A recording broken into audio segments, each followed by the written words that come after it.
What's up, guys? Welcome to episode number 19 of this 32 in 32 series where I preview every team's 2025 offseason.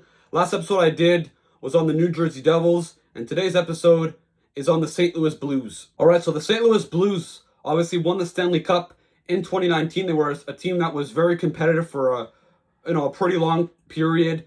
They made the playoffs very, very often. They had a very solid core. But then in 2023, a lot of their core members like Tarasenko, Ryan O'Reilly, they started to regress. They decided to go more in a retooling direction and start bringing in some more youth. And they missed the playoffs the last two seasons, but this season they ended up making it. Obviously, they made a coaching change midway through, bringing in Jim Montgomery, who did a very, very good job. And they made the playoffs. They forced a game set. They pushed the Winnipeg Jets, who won the President's Trophy, to 7 games. But they had a 3-1 lead in Game 7 with about 2 minutes left to go. And they won. No, they did not win. They blew the lead, unfortunately, including a game-tying goal by Cole Perfetti with about a second left. A heartbreak. And then they lost in overtime. Neil Pionk, who scored the dagger. A very heartbreaking way to end the season. However, it was a very positive season. They were one of the best teams in the National Hockey League from the Four Nations all the way to the end of the season. So there's still something to build off if you're the St. Louis Blues. The Blues finished 5th place in the Central Division, 14th overall in the National Hockey League. They lost in the first round, like I said, to Winnipeg. Their general manager, Doug Armstrong, I believe only has 1 more year left on his contract, and after that I think it's going to be Alexander Steen that's going to replace him, I believe, in 2026. Jim Montgomery, who did an excellent job bringing to the Blues to the playoffs after having a pretty bad start. The Blues had a pretty bad start, and Jim Montgomery as well with Boston, by the way. The record, 44 wins and 96 points. Goals for per game, 13th overall, 3.05 goals per game, which is decent. Their goals against per game tied for 11th at 2.82. Their power play 16th to 22.1. However, their penalty kill struggled a lot. 74.2%, tied for 27th overall. Their expected goals percentage at on 549.56, which is respectable. 18th overall, according to Money Puck. After that, when you look at their top 5 scorers, Robert Thomas really had an amazing season. 81 points in 70 games, so he missed 12 games, and he got 81 points. Jordan Kyrou, in 82 games, had 36 goals, 70 points.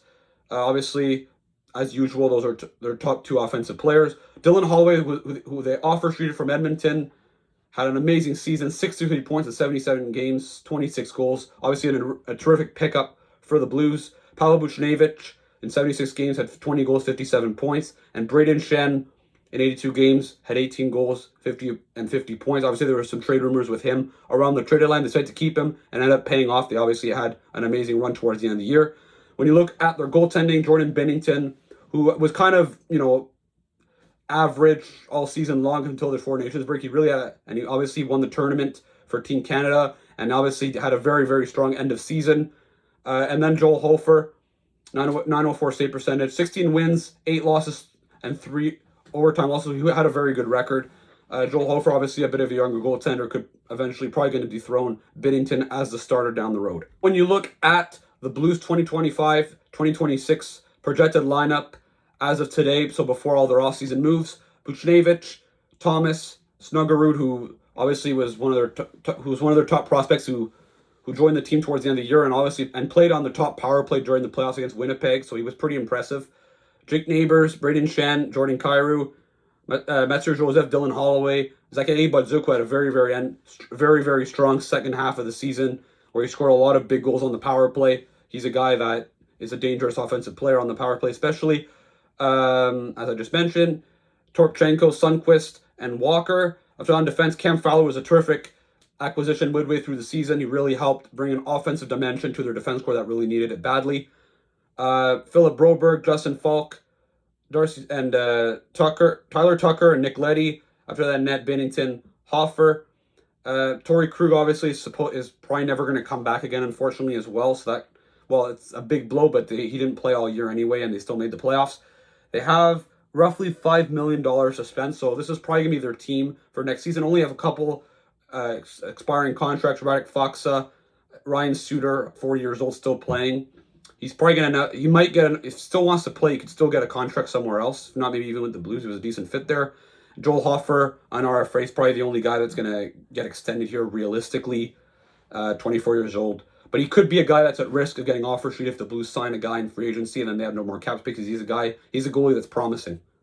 Obviously, with the Blues going more of a retooling direction over the last few years, they have rebuilt their prospect pool, which is looking pretty solid. Dalibor Dvorsky, 10th overall pick in 2023, could become maybe a future second-line center. He's probably going to be a guy that's going to be playing games for the Blues next season. Jimmy Stuggerud, obviously, who looked very good in the playoffs, could become a good top six forward.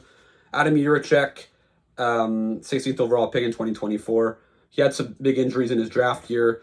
He's probably not going to become much more than maybe a number 4 in the National Hockey League, but still a younger defenseman, which is fine. Otto Stenberg, Theo Lindstein could become some good complementary players. They only have 3 draft picks in this draft. 1 first, which is 19th overall, 5th and a 6th. So obviously the Blues draft cupboard isn't that great. So I think that the Blues, obviously, they're in the middle of the pack. They're in the middle of the pack, but I think that, with the right moves, the Blues could solidify themselves as a playoff team yet again next season. What are those moves that the St. Louis Blues have to do in order to solidify themselves as a playoff team next season?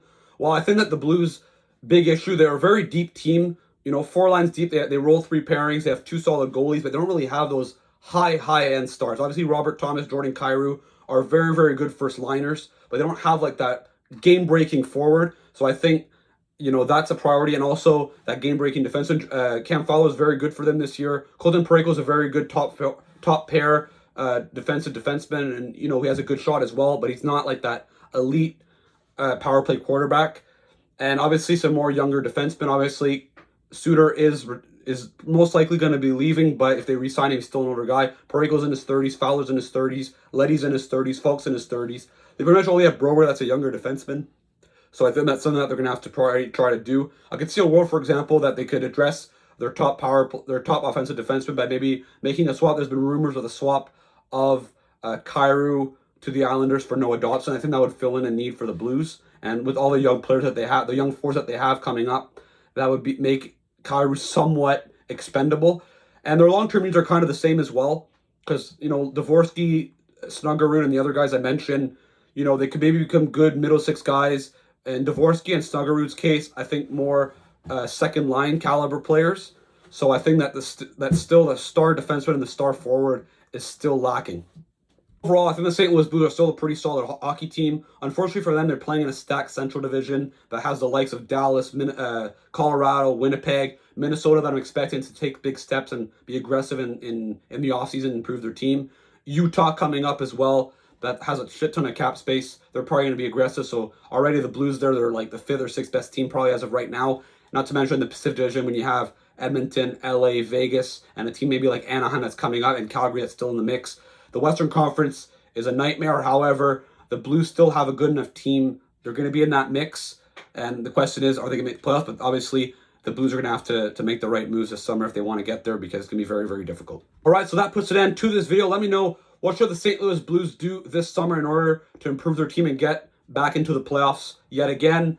Don't forget to check out some of my previous videos I've been making over the last few days and weeks, and the ones will be coming out in the weeks and coming days, coming weeks, coming months. Don't forget to like and subscribe, and I'll see you again for another video. Ciao.